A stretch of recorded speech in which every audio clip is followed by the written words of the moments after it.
Sabemos que só na nossa galáxia existem cerca de 200 mil milhões de estrelas e que muitas delas são muito parecidas com o Sol que ilumina o nosso planeta. Porém, ainda não sabemos onde começa nem onde acaba o universo.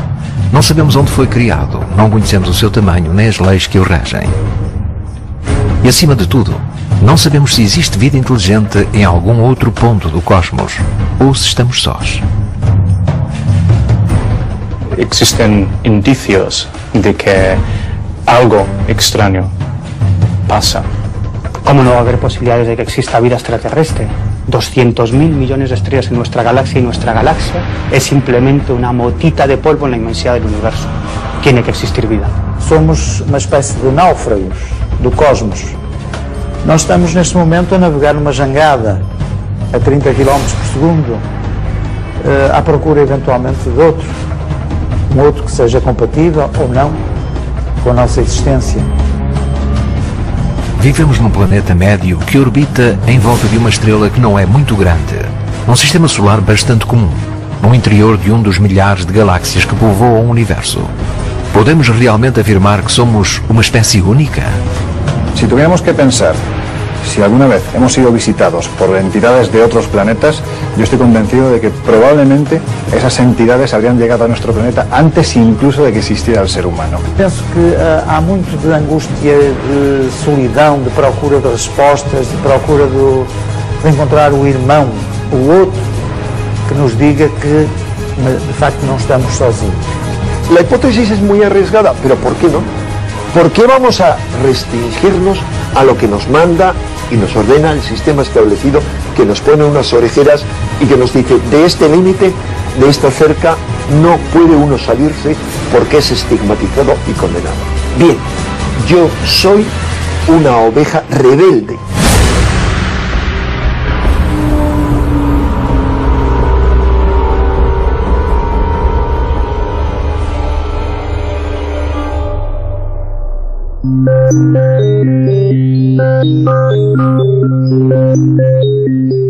Quando se estuda um fenómeno OVNI em profundidade, acaba por se aceitar em 90% dos casos que se trata de um cometa, um balão meteorológico, sugestão coletiva, um protótipo militar ou simplesmente imaginação popular. Mas nem sempre. Es probable que entre tantos casos, entre tantos miles de casos, exista uno que podría mostrar que nos hayan visitado desde fuera. No dia 24 de julho de 1947, perto do Monte Rainier, no estado de Washington, desaparece um avião de combate a incêndios. Kenneth Arnold, um piloto local, preparou o seu Caller A2 e partiu à sua procura. O céu estava limpo. E de repente algo lhe ilumina o cockpit, começa a fazer ali impressão na cara, e ele tenta perceber o que é que se passa ali e, olhando pela janela do seu avião, repara que há ali uns objetos. Perante ele e sobre o Monte Rainier, Arnold avistou 9 aeronaves em formação. Voavam em linha reta, eram muito finas, circulares e não tinham cauda.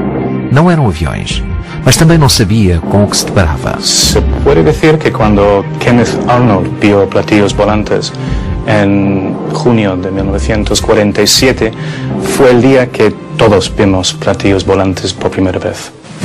Logo após a Segunda Guerra Mundial, em 1945, dá-se início ao período conhecido como Guerra Fria. As duas grandes potências, Estados Unidos e União Soviética, disputam a hegemonia militar, social, cultural e económica do planeta.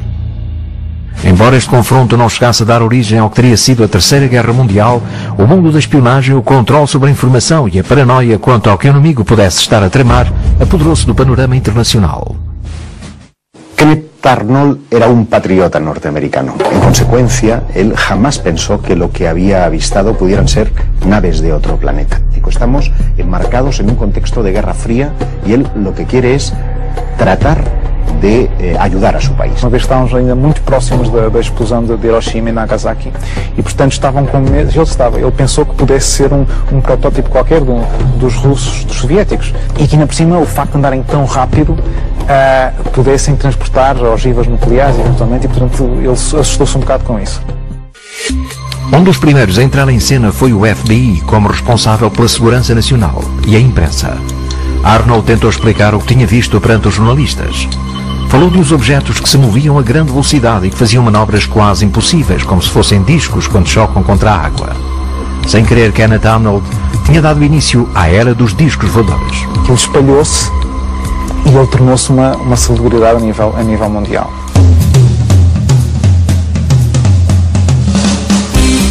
Las emisoras de radio empezaron a ofrecer recompensas a cambio de un platillo volante auténtico. En esa época nadie se imaginaba que podrían ser del tamaño de una nave espacial.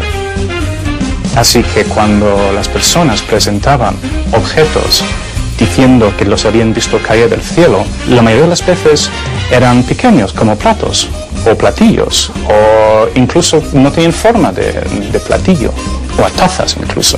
Mas o Kenneth Arnold acabou por ser o primeiro ufólogo neste conceito, no sentido em que ele próprio começou a fazer as primeiras investigações sozinho, a ir entrevistar outras pessoas que tinham tido avistamentos. Ele queria saber mais, queria saber o que era isto, o que é que se passava. Basicamente tinha uma ideia de que aquilo era um fenómeno real. Y, portanto, no era para brincar. No. Kenneth Arnold fue una persona muy sincera que solamente explicó lo que había visto. 9 objetos que habían sobrevolado y que no sabía lo que eran. O sea, todo el fenómeno de los platillos volantes podría deberse a un error de contexto, a una mala interpretación. Ya meses después de la experiencia, hizo una reflexión en voz alta muy interesante. Y es, aquí parece que todo el mundo está loco, menos yo.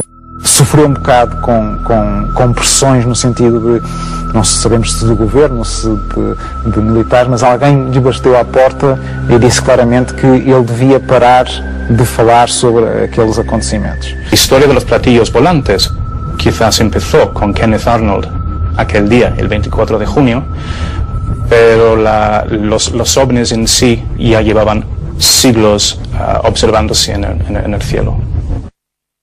La península ibérica ha jugado un papel importante dentro de esta casuística y también encontramos registros antes de la fecha en la que Kenneth Arnold tuvo su avistamiento. Sem ir mais longe, 10 anos antes do avistamento de Arnold, e quando ainda não existia a palavra OVNI, algo muito similar àqueles discos voadores já cruzava os céus da Península Ibérica. Em 1936 começa a Guerra Civil Espanhola, um período em que a população se mostra muito mais preocupada com a pobreza ou com os bombardeamentos do que com uma possível visita extraterrestre. Un conflicto en el que uno de cada 20 españoles, que se dice pronto, uno de cada 20 españoles se dejaron la vida, bien en la guerra o bien como consecuencia. En 1936, evidentemente que no era una España preocupada por algo que no existía. Yo creo que ni tan siquiera a partir del 47, cuando empieza la historia moderna del fenómeno OVNI, ni tan siquiera es consciente de que hay un fenómeno que se llama OVNI. Es verdad que antes que Arnold, en España, hemos tenido noticias de avistamientos de objetos en el firmamento que no podemos explicar. Por ejemplo, en la comarca de las Urdes, en el norte de Cáceres, allí la gente hablaba de banastros voladores. Es decir, lo que surcaba aquellos montes desprendiendo una enorme luz que asustaba, de hecho, porque asustaba realmente a los testigos, era lo más parecido a esos cajones que hoy podemos ver en los que viven las avispas. Pero, por ejemplo, si te vas a la zona de Sevilla, hay un caso fascinante que protagoniza un señor que se llama Juan el Palmareño, ¿no? Y él, muy cerca de Aznalcóllar, va en su coche conduciendo y a muy poquita distancia se le coloca lo que él identifica como un autobús volador. Em Maiorca, e após uma dura batalha no dia anterior, os 80 defensores da fortaleza de Pollença, que ainda se mantinham de pé, vêm aparecer 3 objetos circulares sobre o mar. Temerosos de que se tratasse de um novo ataque, tomaram posições. Os soldados descreveram-nos como umas aeronaves com forma de disco que voavam de forma impossível. Los muy diversos testimonios que vieron ovnis durante la Segunda Guerra Civil Española obviamente no podían estar influenciados por nada, porque es más, ninguno de los testimonios que yo conozco lo asocia a extraterrestres. Ven cosas asombrosas. Defensores da posição de Peñón de la Mata em Granada afirmam ver surgir um novo artefacto metálico a 200 metros de altura. Ante a impossibilidade de ser identificado como uma nave espacial na Espanha de 1938, as descrições referem um enorme sombrero mexicano cor de alumínio mate como a roda de um carro. Ao passar precisamente por cima do lugar que os soldados defendiam, estes chegaram a vislumbrar janelas escuras nas laterais. Girava sobre si mesmo, emitia algo parecido a vapor. Hay un caso que me parece tremendamente sólido y en el que tenemos como testimonio una fotografía Una fotografía que fue publicada por el diario ABC mostrándose en el momento en el que los combatientes están formando parte de una batalla, como si quisiera entrar en la foto, como si realmente ese objeto no identificado quisiera pasar a la historia. Y una familia de temporeros que trabajaba en la zona de Yeste, de Peñascosa, en Albacete, aseguraba que en aquel lugar algo aterrizó en mitad de los campos, pero ojo, no solo aterrizó, sino que es que incluso de aquel cacharro, de aquel aparato, de aquella supuesta nave, descendieron dos seres que estuvieron conviviendo con los temporeros, no trabajaban con ellos, no les aleccionaban de ninguna forma, pero sí parecían observar. Esto ocurre, como te digo, en el mes de febrero del año 1937.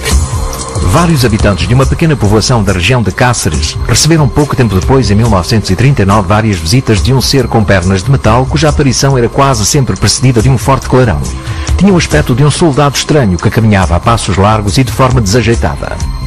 Cuando el testigo está referenciando que está viendo algo en los cielos, no te habla de un fenómeno ovni, te habla de una cafetera voladora, porque para él era lo más cercano que tenía a lo que era su monotonía diaria.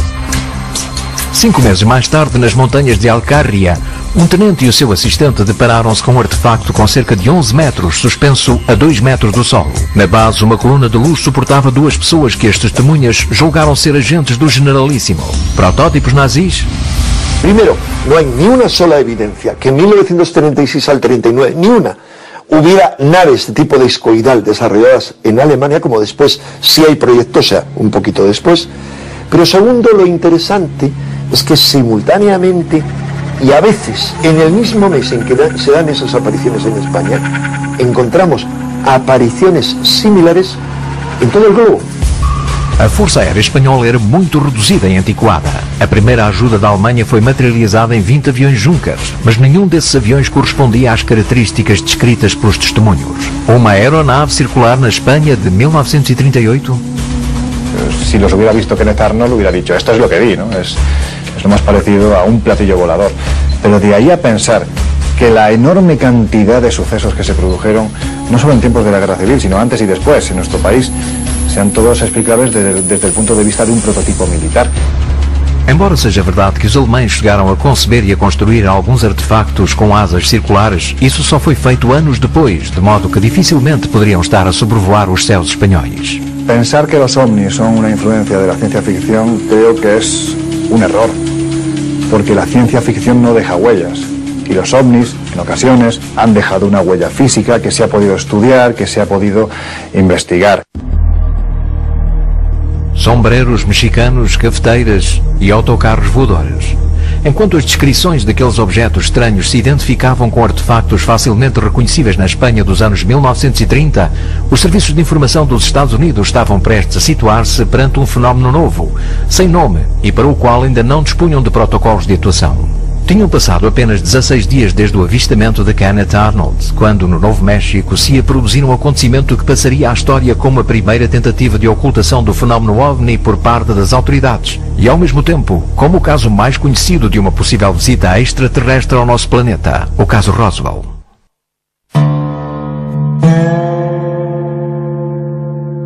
No dia 10 de julho de 1947, Mac Brazel, capataz do rancho Foster, encontrou os restos de um estranho objeto metálico.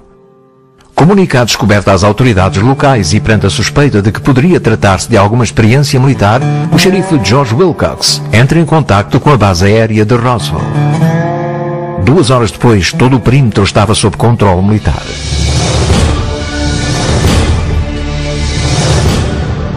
La Fuerza Aérea Norteamericana informa de la captura de un platillo volante en los alrededores de la localidad de Roswell. Quem emite este comunicado é o oficial de Relações Públicas, o tenente Walter Hott. Horas mais tarde, desde Washington, é desmentida esta informação e assegura-se que o objeto voador encontrado no Novo México não passa de um balão meteorológico. Por mucho que hayan intentado echar arena encima de Roswell, es evidente que ahí ocurrió algo raro y, en opinión mía y de mucha gente que vivió en Roswell en aquella época, allí cayó una nave extraterrestre. O caso Roswell passou a ser considerado ultra secreto. Porém, os protagonistas do evento não foram completamente silenciados, apesar de todos eles afirmarem ter recebido visitas do Exército y do FBI. Ahora ya no se habla de una nave, se habla incluso hasta de 2 naves extraterrestres que se estrellan en el desierto de Nuevo México. Son recuperados varios cadáveres, uno de ellos de los tripulantes incluso podría estar herido, murió un tiempo después. O xerife Wilcox contou à sua família que um disco voador se tinha despenhado no rancho Foster, que tinha visto os cadáveres de alguns alienígenas e que chegaram inclusivamente a encontrar um com vida. A agência funerária Ballard de Roswell, que dispunha de um contrato para proporcionar serviços à base aérea, recebe uma chamada de um oficial que solicita 3 caixões, o mais pequenos possível, e que pudessem ser hermeticamente fechados. O próprio Marcel assegura que se tratava de uma nave espacial e que os militares chegaram a substituir as peças que ele encontrou pelas de um balão meteorológico. Despenhou-se realmente em Roswell uma nave extraterrestre? E se assim for, chegaremos algum dia a saber o que aconteceu ao alienígena encontrado ainda com vida?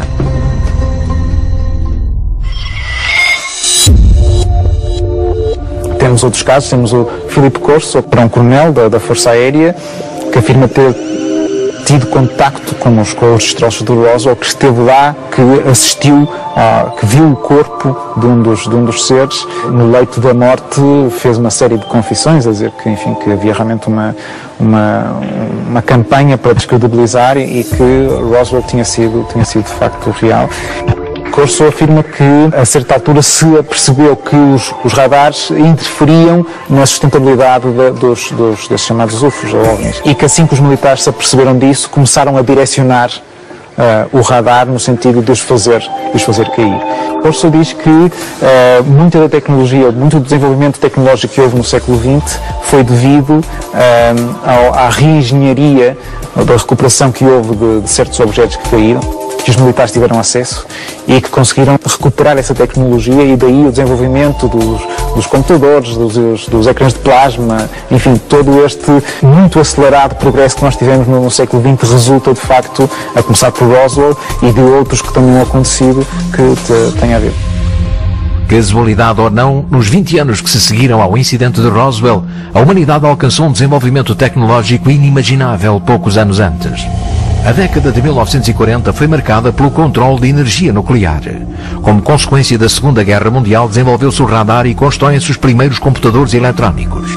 Entretanto, as casas enchem-se de eletrodomésticos. Em 1950 é inventado o cartão de crédito.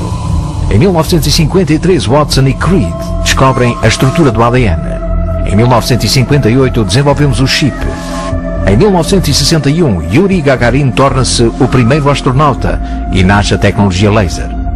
Em 1967, quando já somos capazes de produzir micro-ondas, leva-se a cabo o primeiro transplante de coração. Apenas 2 anos depois, o ser humano pisa a Lua.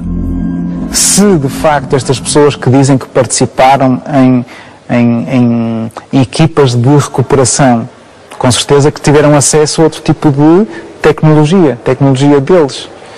Com certeza que tiveram a trabalhar em como perceber como é que aquilo funcionava.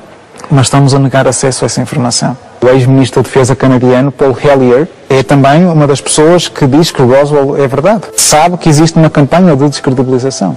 El testimonio más potente para mí es el de un muchacho, un joven, en aquel entonces, cuyo padre estaba destinado en la base de Roswell, inmediatamente después del caso, pero que vivió, habló con muchos testigos, y este hombre se convirtió luego en el único doctor en ciencias que, con su doctorado debajo del brazo, y siendo además ingeniero y siendo piloto de pruebas de primerísima línea, pisó la luna.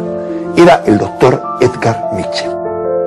Dr. Edgar Mitchell, 6º homem a pisar na Lua, foi muito claro em dizer que falou com pessoas dentro do governo e dentro de outras estruturas que lhe disseram ou que lhe confirmaram que há mais para além do fenómeno OVNI e que, inclusive, aquilo que aconteceu em Roswell foi real. Cuando él no solo se ha jubilado, sino que ya le da lo mismo lo que le digan, se ha convertido en uno de los mayores combatientes acerca de que el gobierno americano tiene naves capturadas. Recentemente, finais de junho, inícios de julho de 2012, Chase Brandon, ex-operativo da CIA, veio dizer que tinha acesso a informação acerca do Roswell e que o Roswell de facto poderia acontecer. Temos o coronel Philip Corso a dizer que Roswell foi verdade, temos o astronauta Edgar Mitchell a dizer que Roswell foi verdade, e agora temos um apelativo da CIA dizendo que Roswell foi verdade. Que verdade é esta que nós precisamos de saber e que não é dada a público? Otro de los casos que podríamos comparar con Roswell sería el extraño suceso que aconteció en el año 1994 en una población gallega llamada Serra de Outer. 18 de enero de 1994. Infinidad de testigos en diferentes puntos de Galicia describen la aparición en los cielos de una bola luminosa que va dejando tras de sí un rastro también de luz, ¿no? La mayoría de ellos se refiere a un objeto que avanzaba en trayectoria descendente, ¿no? La noche anterior se han estado viendo luces en los cielos, se han oído estruendos brutales y cuando se han acercado a una zona muy cercana a este pueblo se han encontrado con un cráter descomunal. Bueno, hacia allí se dirigieron los astrónomos y lo que se encontraron allí pues era una imagen dantesca, ¿no? Era un enorme cráter en una ladera de unos 29 metros de largo por 13 de ancho y 1,5 de profundidad. Que además, fijaros, ha provocado que árboles, pinos, carballos también, centenarios de varias toneladas de peso, allí algo ocurrió. Dentro de ese equipo de científicos hay algunos que creen que el cráter fue provocado por algún tipo de objeto desconocido, pero lo cierto es que no había absolutamente nada. Había la aparición de un objeto extraño en los cielos, cuyas características no eran propias ni de un objeto natural, ni de ningún objeto artificial conocido, y por otro lado un cráter del que no sabían absolutamente nada. Sí es cierto que algunos vecinos de la zona decían que pocos días después de ese supuesto impacto habían visto por la zona militares. Si los ovnis son naves interestelares, cabe la posibilidad de que esos ovnis estén tripulados. Y si están tripulados, esos ovnis pueden maniobrar y por lo tanto averiarse.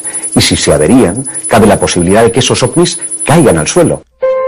Kenneth Arnold não foi o primeiro a deparar-se com eles. E Roswell não é o único caso em que as autoridades decidem impor a lei do mais absoluto silêncio. São os mesmos objetos voadores a que aludem todas as culturas desde que o homem é homem? São realmente objetos voadores não identificados ou sabemos muito bem do que se trata? Não podemos explicar o que eram aquelas aeronaves com as quais se deparou Kenneth Arnold em 1947, nem a que se despenhou poucos dias depois em Roswell. Mas podemos afirmar que 10 anos antes de lhes começarmos a chamar OVNIs durante a Guerra Civil Espanhola, esses mesmos discos voadores já se deixavam ver nos céus da Península Ibérica.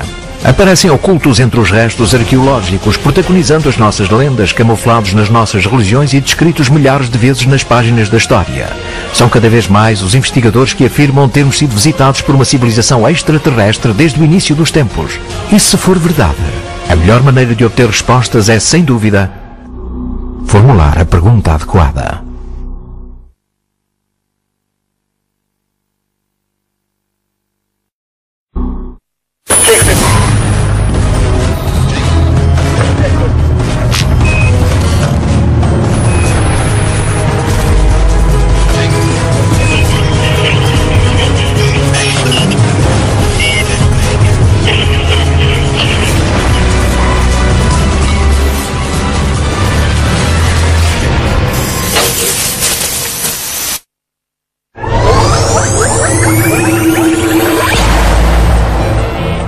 Teorias da conspiração, ficção científica ou paranoia. A verdade é que todas as potências contaram com organismos encarregados de recolher informação e investigar o fenómeno OVNI. Yo entiendo que cuando, por ejemplo, entidades militares se interesan tanto por este tema es porque algo hay detrás de ello, ¿no? Actualmente, si tú vas a una agencia gubernamental y les preguntas si existe el fenómeno, nunca te lo van a negar. Sí existe. Está fotografiado, está ahí. Los gobiernos tendrán más información acerca de estos temas que nosotros, pero eso no significa que tengan una idea más clara de lo que está sucediendo. Alto segredo, matéria reservada ou informação classificada. Estamos perante um fenómeno sobre o qual ninguém quer falar de forma oficial. Sabem realmente muito mais do que nós? Se assim for, diziam-nos. Si los organismos oficiales, fueran militares o gubernamentales, tuvieran más información, yo entiendo que no nos lo dirían, simplemente porque estoy convencido de que la han tenido y la tienen y no lo dicen. los militares, que son quienes más conocen de estas historias, no nos dirán jamás que se han producido contactos abiertos entre el gobierno norteamericano o el gobierno ruso y una civilización extraterrestre. Si el poder quiere eliminar el tema OVNI de nuestras vidas, lo primero que tiene que hacer es que a ti no te importe. Na eventualidade de facto estes objetos serem de fora, chegam cá com recurso a tecnologia, com recurso a combustível, um tipo de tecnologia brutal. Como é que íamos utilizá-la? Era para que fins? Existe un gran miedo en las altas esferas a que este tema algún día estalle y empecemos a pedir explicaciones sobre por qué se nos ha mentido tanto.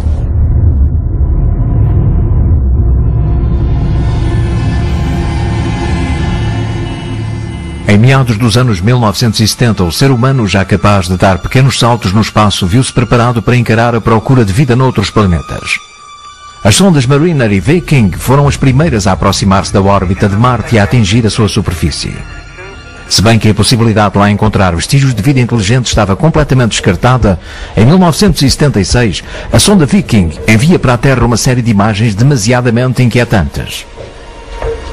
Donde aparentemente surgen una suerte de canales, varias estructuras con forma piramidal de un tamaño evidentemente gigantesco, y lo que más llama la atención es la que es denominada a partir de ese instante como la esfinge de Marte, ¿no? Un rostro que está mirando hacia arriba y que la verdad es que así de primeras uno lo observaba y evidentemente estábamos ante una cara que miraba hacia el cielo.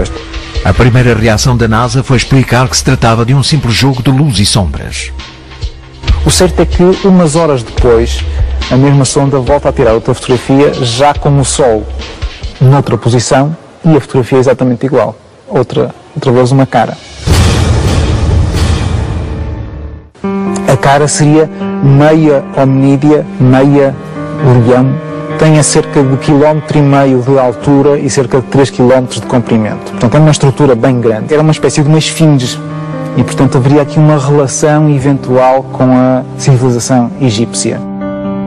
Para além daquela cara, existem outros monumentos interessantes. Existe uma pirâmide, a pirâmide também tem 5 lados, é uma estrutura gigantesca, enorme, toda perfeita.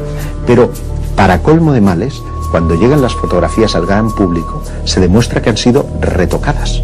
Hay algunos que hablan de la conspiración de Marte. Simplemente hay que tener un programa determinado de diseño y con eso ya puedes transformar la peor de las fotografías en la mejor de las fotografías. Imaginemos los medios que tienen determinadas agencias, ¿no? En este caso la NASA, si hubieran querido, esto es un supuesto, para manipular unas imágenes que a lo mejor no interesaban demasiado que surgieran. A NASA, ao longo dos tempos, das várias sondas que foi lá enviando, aproveitou sempre, apesar de sempre dizer que lá não havia nada, foi sempre tirando mais fotografias, mais fotografias, mais fotografias. Mas sempre descredibilizando. ¿No? Pero fíjate qué curioso. Resulta que esas caras se ubican en Marte justo en la misma zona en la que en la Tierra, si hiciéramos una correspondencia, estarían situadas nuestras pirámides. Podríamos inferir, por tanto, que están realizando un espejo del cielo en la Tierra. Algunas de esas construcciones tenían diferentes ángulos rectos y tenían diferentes proporciones entre sí que eran lógicas, o sea, como si fuesen las ruinas de una antigua ciudad. Lo que puede haber habido ahí es algo que se nos escapa. Ahora, vestigios de otro tiempo hay. Como se nos quisesse dizer alguma coisa, a cara de Sidónia parece estar a olhar diretamente para o nosso planeta. Esa cara puede ser un retrato de un ser humano o un retrato de un homínido dando dos posibles mensajes. Una, estamos muy cerca, tan cerca como para recrearos. Segundo, un homínido. Nosotros, a lo mejor podría ser una fotografía de un homínido al que intervenimos en el pasado para crearos a vosotros. Se as imagens obtidas pela sonda Viking sobre a região da Sidónia mostram realmente as ruínas de uma civilização extinta, encontramos-nos perante a possível resposta a um dos maiores dilemas da humanidade. Posiblemente Marte, antes de ser ese planeta asesinado por una colisión meteórica que devastó parte de su casquete norte, pudo albergar vida y pudo albergar una vida desarrollada tecnológicamente. ¿Podríamos venir de esa misma civilización? ¿Seríamos, por lo tanto, hijos de los marcianos? Desconhecemos qual seria o impacto sobre a população se alguma destas teorias se chegasse a confirmar. Por isso, para qualquer governo, uma descoberta desta envergadura seria tratada sem qualquer dúvida como matéria reservada.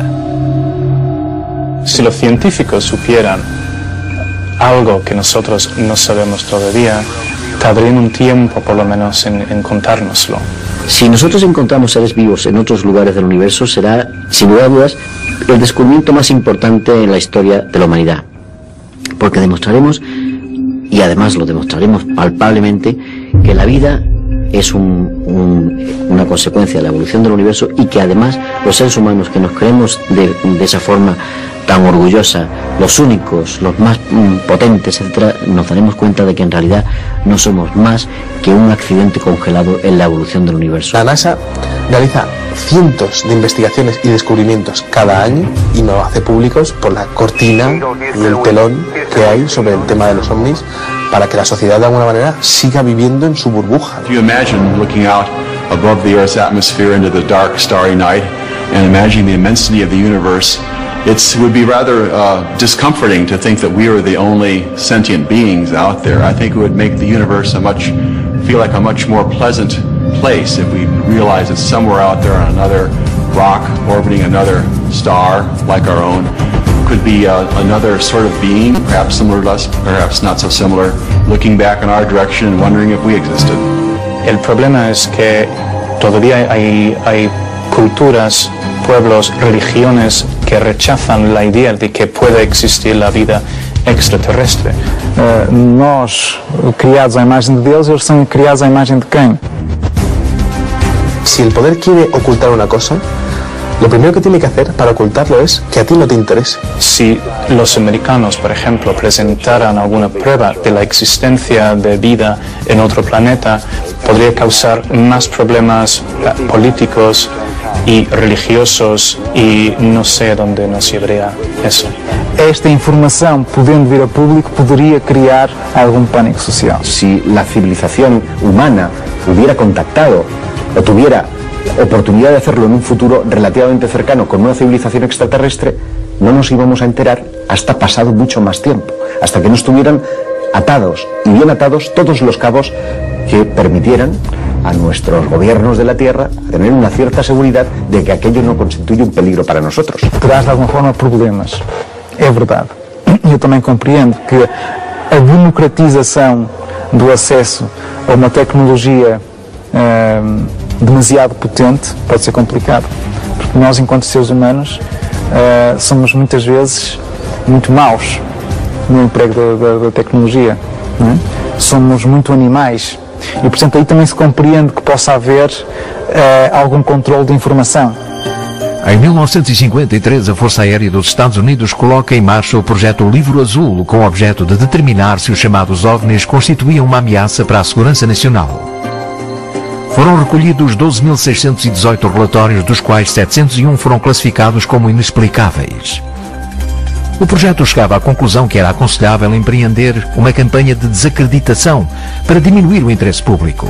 Pedia a utilização de meios de comunicação, incluindo a Walt Disney, psicólogos, astrónomos e pessoas famosas para ridicularizar o fenómeno e propor sempre explicações o mais convencionais possível. Para muitos investigadores, são estas as bases da política da Força Aérea, não só depois do relatório do projeto Blue Book, mas também na atualidade. Una de las conclusiones a las que llegan es que deben ocultar la información, desprestigiarla, desmentirla, hacer una campaña desinformativa que lleve al público a hablar cada vez menos acerca de los ovnis. Estas conclusões e estes protocolos de atuação foram exportados para todos os países do bloco ocidental. Os Estados Unidos sentiam a necessidade de saber o que acontecia. Ahora, en España hay evidencias de muchísimos casos de naves extrañas caídas y ocultadas por los americanos en colaboración con Fuerzas Armadas Españolas. Las investigaciones oficiales del gobierno español, del entonces llamado Ministerio del Aire, comienzan a raíz de un sondeo que efectúa por todas sus embajadas el gobierno de los Estados Unidos, instado por la Agencia Central de Inteligencia, instado por la CIA, en donde se solicita información a cada uno de los países a través de sus diferentes embajadas sobre investigaciones que se puedan estar llevando a cabo por militares respecto a ovnis. En 1968, el gobierno de Franco manda una circular para que cualquier información relativa al fenómeno OVNI o posterior observación a partir de esa fecha sea notificada a el Ejército del Aire. Y es así como se inicia la carrera de los expedientes o la clasificación de los no identificados en suelo español. A partir de esa fecha se empieza a acumular, por tanto, una ingente cantidad de informes. Y cuando sucedía algo, los que preguntaban eran los oficiales norteamericanos, e incluso cuando algún piloto descendía de su avión después de haber observado algo extraño en los cielos, su testimonio lo ofrecía por escrito, lo entregaba por un lado al ejército español, pero por otro era consultado también por el ejército norteamericano. Em 1992, o Ministério da Defesa espanhol inicia um processo de desclassificação de casos relativos a OVNIs através do Comando Operacional Aéreo. Nestes são recolhidos 90 dos casos que foram investigados. Perseguições através de caças, avistamentos, detecções de radares civis e militares, aterragens de objetos estranhos ou inclusivamente aviões comerciais que foram obrigados a aterrar perante a presença de artefactos desconhecidos. A partir de 1991, que se empieza a desclasificar toda la información contenida en esos archivos, más de 2000 páginas, lo que ocurre es que cada informe viene acompañado de una conclusión. Aquello que no encajaba con esas explicaciones que eran, vamos a denominarlas así, convencionales, se decidía suprimirlo. Y por lo tanto es una desclasificación llena de taras y llena de problemas. Los investigadores se dieron cuenta de que había partes que habían sido literalmente mutiladas, que había añadidos sospechosos. Primero, no se han desclasificado ni mucho menos todos los informes que se conocen. Faltaban películas, faltaban fotografías, viajeros que iban a bordo de aviones habían filmado un ovni y les habían sido requisados.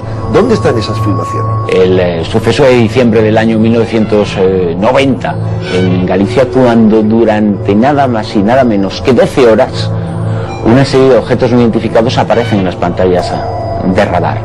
Aquello motiva únicamente un expediente de 2-3 folios. Sin embargo, lo que sucedió fue mucho más grave. Se sabe y se conocen otros documentos que son mucho más importantes. Podemos llegar a concluir sin ningún riesgo que no se ha dado a conocer toda la información. No es creíble. Los análisis que se han hecho no son creíbles y son una manipulación burda. Dentro de la desclasificación OVNI española hay casos muy importantes. Yo te podría decir que evidentemente el que es un clásico, ¿no? El caso Manises. Caso Manises. Este relatório descreve como, no dia 11 de novembro de 1979, um avião Super Caravelle da companhia TAI com 109 passageiros levanta voo de Maiorca com destino a Tenerife. O piloto e a tripulação observam uma série de luzes vermelhas que se dirigem em rota de colisão para eles.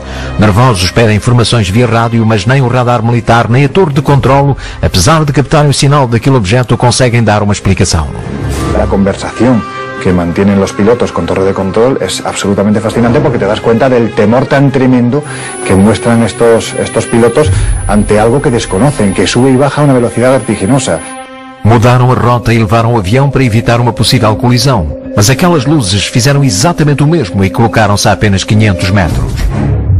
Vêm-se obrigados a aterrar de emergência no aeroporto de Manises. También desde el propio aeropuerto de Manises, los responsables civiles del aeropuerto pudieron ver aquel objeto. Era a primeira vez na história que um avião comercial seria obrigado a aterrar devido a um avistamento de um OVNI. Pouco depois, o exército faz descolar um caça Mirage da base aérea de Los Llanos. É levada a cabo uma incrível perseguição durante mais de 3 horas. El propio Fernando Cámara, que era el piloto que manejaba este Mirage, pues asegura que aquello está jugando con él, que no es capaz de cogerlo y que eso, sea lo que sea, no pertenece a una tecnología humana. Él dice que logró aproximarse y dibujar una especie de diábolo, es decir, de 2 triángulos que estarían unidos por el vértice. Esa es la estructura que él habría podido avistar y para él no cabía la menor duda que aquello que estaba persiguiendo era un objeto que maniobraba inteligentemente. La explicación que te da el Ejército del Aire a través de los informes que se emiten después de la desclasificación es, por un lado, chimeneas argelinas, unas chimeneas de Argelia, la luz se ve y el piloto lo confunde, el piloto del avión Super Caravelle y el piloto del avión caza. Lo confunde y por otro lado, planeta Venus. Es decir, estamos ante una explicación absolutamente sesgada y manipulada. Yo diría que hay más casos en los que se sabe que participó el ejército que hay informes oficiales que no se han dado a conocer, que casos que se hayan dado a conocer. Oficialmente se han perdido, no se han archivado. Extraoficialmente y por lógica tenemos que pensar que algo se quiere ocultar sobre ese tipo de eventos. Dos casos mais alarmantes que ocorreram na Península e que não aparece na desclassificação é o que aconteceu em 1996 na base aérea de Morón de la Frontera. Esta instalación militar es enorme, ¿no? Y hay unas medidas de seguridad tremendas. Una serie de militares que se encontraban de guardia en ese momento observan en la pista de aterrizaje de Morón de la Frontera la aparición de un objeto con la forma más antiaerodinámica que te puedes echar a la cara. Un objeto en forma de Zeppelin, enorme, con una serie de luces a su alrededor y parecía que iba a tomar tierra. Cuando han recorrido prácticamente la mitad de la pista de aterrizaje, pega un acelerón y en décimas de segundo se convierte en un punto de luz lejano y desaparece. Embora o Exército sempre se tenha mantido fiel à postura de negar cada caso, encontramos sérias contradições no interior da desclasificação de 1992. Te digo que tuvieron un fallo porque desclasificaron la conocida como IG 40/5, que es una instrucción, una serie de folios donde te dicen a los militares pues cómo tienen que comportarse ante un testigo, ante la posibilidad de que haya habido un aterrizaje, ante la posibilidad de que haya de esa nave hayan bajado una serie de humanoides. Es decir, si tú no crees, ¿para qué remites eso a todas tus bases y acuartelamientos? Algo detrás hay, cosas tan sumamente completas como son folios en los que tienes que describir cómo es el supuesto tripulante de esa supuesta nave extraterrestre.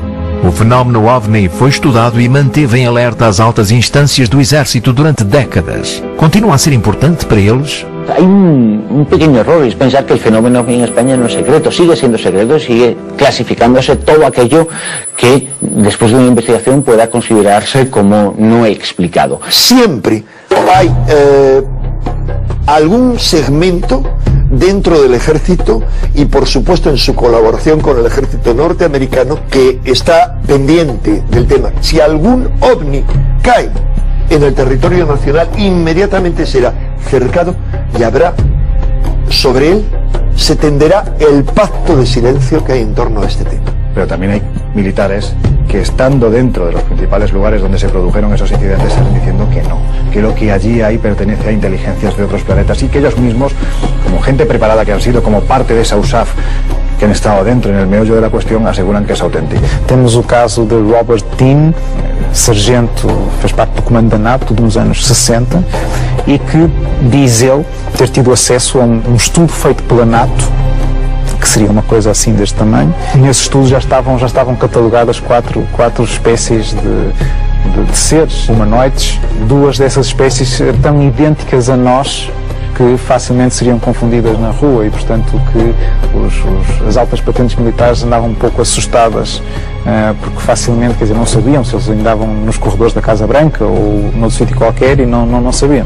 O certo é que nunca ninguém disse que ele não estava a falar a verdade. Eles temos um outro caso, que é o sargento Clifford Stone, também afirma ter estado envolvido numa equipa especial de recuperação de destroços de OVNIs e que havia uma equipa específica para tratar desse tipo de casos. Eles imediatamente sabiam onde havia caído e ia lá uma equipa isolar o local, tentar recuperar tudo o que havia, fossem seres, fossem só bocados de material.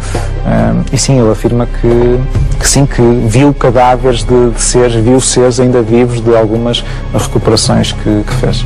Es posible que haya alguien en el gobierno que tenga una idea más clara que nosotros, pero no significa que el gobierno en sí sepa lo que está ocurriendo en el mundo, si algo está pasando. O certo é que uma biografia de Clinton em que ele afirma que quando esteve candidato à presidência havia duas coisas que queria saber mal chegasse à Casa Branca: quem matou Kennedy e se os OVNIs eram reais. Mas infelizmente nunca soube nenhuma das respostas. Todo esto pertenece a la gran cortina de humo que hay detrás del fenómeno OVNI. Es decir, los gobiernos, los militares, los ejércitos del mundo tienen cada uno cientos miles de documentos con investigaciones muy explícitas y muy claras sobre el fenómeno ovni. La cuestión es que cuando se produce un avistamiento y entra inmediatamente en acción un cuerpo militar para ver qué es lo que ha ocurrido, esa información por sistemas se clasifica como materia reservada. Pasa por ser el tema tabú de todos los gobiernos. Todos como que pasan por encima, nadie habla, nadie comenta nada, ¿no? Pero está aí. Diferentes governos, agências de informação e centros espaciais destinaram orçamentos e desenvolveram investigações com a intenção de saber mais sobre o fenómeno OVNI.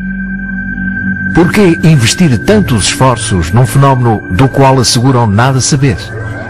E, sobretudo, por que razão aquilo que seria a maior descoberta da história da humanidade continua hoje a ser considerada matéria reservada? Se estamos realmente a ser visitados por algum tipo de inteligência exterior ao nosso planeta, há sem dúvida governos e estamentos militares que já sabem a resposta. Os processos de desclassificação da informação secreta revelaram centenas de casos em que o exército se viu envolvido em perseguições, contactos e acidentes aos quais continuamos a chamar não identificados. Imagens surpreendentes obtidas sobre a superfície de Marte, bases militares em estado de alerta, caças e aviões de passageiros obrigados a aterrar. Estamos preparados para saber toda a verdade?